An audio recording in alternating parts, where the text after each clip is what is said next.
Hello students, today we will study about the extraction of iron. See, iron is extracted as cast iron mostly from hematite. Its ore is hematite. Okay, so first process which we will study here, it is concentration.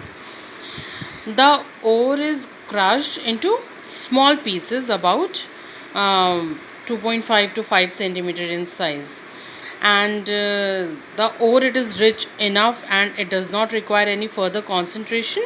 So the ore is just, it is washed with a stream of water. So this is the first process of concentration of the ore. Now second is calcination. Calcination means the ore is strongly heated in a large open heaps or in special kilns, and during that process, see what will the changes will take place. The first one is moisture is removed. The second is impurities get oxidized. Whatever the impurities are present over there, along with iron, all the impurities will get oxidized. S plus O2, we will get SO2. These gases will be formed. See, AS. AS is there. Arsenic. Arsenic will react with oxygen to form arsenic oxide. It will be also evolved as a gas. Phosphorus is there. Phosphorus also react with oxygen to form P2O5 gas. So all the impurities of this sulfur, arsenic and phosphorus, they all will get oxidized and they will remove in the form of a volatile oxides. Now third process which will take place in calcination, it is that hydrated ferric oxide which is present over there, it will get dehydrated. See, if hydrated ferric oxide is present, water will be removed from it, and if it is further heated, upon further heating, sorry, this is dehydrated, and if FeCO3 is present, this FeCO3, it will form FeO plus CO2. Now see, ferrous oxide, it is, if it is present, it will get oxidized into ferric oxide. We will get ferric oxide, and this prevents the formation of ferrous silicates slag during smelting. FeO plus FeO2, it will form Fe2O3. One more thing will happen during the process of calcination, and that is the ore, it becomes porous. And if ore will become porous, means the process will be more easier. Yes. Now next is smelting. After calcination, smelting is done. In smelting, the ore, it is called the charge, and it consists of the calcined ore. 8 parts of this calcined ore is taken. 4 parts of coke is all. There is an important role of coke and lime there in the smelting process. See, the charge, it has calcined ore 8 parts, coke 4 parts, and lime 1 part. The coke, it serves as the purpose of the fuel, and it also acts as a reducing agent. We'll see, it will act as a reducing agent. It will help in reducing the oxides. And lime, it will act as a flux. Flux, it reacts with impurities to form slag. Okay, so all these things will be helpful there in the process. Now first one is the combustion zone. See, combustion zone is there. Combustion zone, coke burns in the oxygen of the blast of hot iron and produces a temperature of about 1775 to 2000 Kelvin. There in the combustion zone, coke, it burns, and when it is burned, a blast of hot air, it is produced, and temperature, it will increase to 1775 to 2000 Kelvin. There, see, coke will burn to form CO2, and CO2, it will react with the layers of the cokes, they are present over there, and it will form CO also. Yes, this will happen. Now next zone which is there in the process of smelting, it is reduction zone.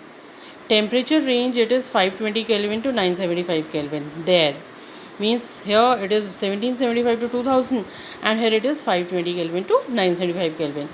See what will happen here, like Fe2O3, Fe3O4, FeO, all these will be present over there. They will all react with CO produced here, and they will form Fe3O4, FeO, they will reduce here. See, reduction will take place like Fe2O3, it will form this Fe3O4, further it will form FeO, and this FeO4 will further reduce to form iron, and this iron which is formed here, it is called sponge iron. Okay, Fe2O3, it will reduce to Fe3O4, and then this Fe3O4 will further in presence of CO will reduce to FeO, and FeO in presence of CO will reduce to form spongy iron Fe, along with the formation of CO2 gas. In above reaction, some heat is also evolved which decomposes a part of CO to CO2. Okay, here the part of CO, it will change into CO2, and again C carbon is produced over here. See, this will be explained here. This reaction will take place. Now slag formation zone. Here slag is formed. Slag is what? If the impurities are present there, the impurities, they react with flux to form slag. It is the waste material which is formed inside. Here the temperature range, it is 1075 Kelvin to 1475 Kelvin. Hot sponge iron, this hot sponge iron, it absorbs or dissolve carbon, this carbon which is formed over here. This Fe sponge iron, it will absorb this carbon. Okay. Now the role of limestone. Limestone, at higher temperature, this limestone, it will undergo thermal decomposition. It will form calcium oxide and carbon dioxide. Okay, so calcium oxide is formed and carbon dioxide is formed here.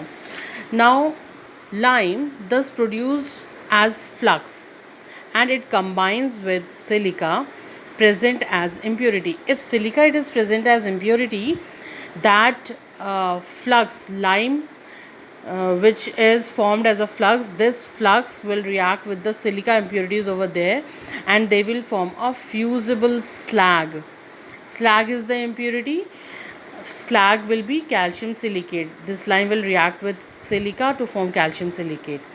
So flux calcium oxide, it will react with impurity, that is silica, and it will form slag, that is CaSiO3, calcium silicate. Okay. Now zone of fusion. Temperature range, it is here 1475 to 1775 Kelvin. Here sponge iron melts. If unreacted iron oxide is present, it is reduced here by coke. Because coke is already present there, so that unreacted iron oxide will reduce here by coke, and impurities of silica and alumina, if any impurity is left, it will combine with lime to form slag again. And the iron which is obtained here, it is called pig iron. Okay, now what is wrought iron? You have to do it yourself, go through the process from the book also, and in our next video we will discuss about the extraction of copper. Thank you.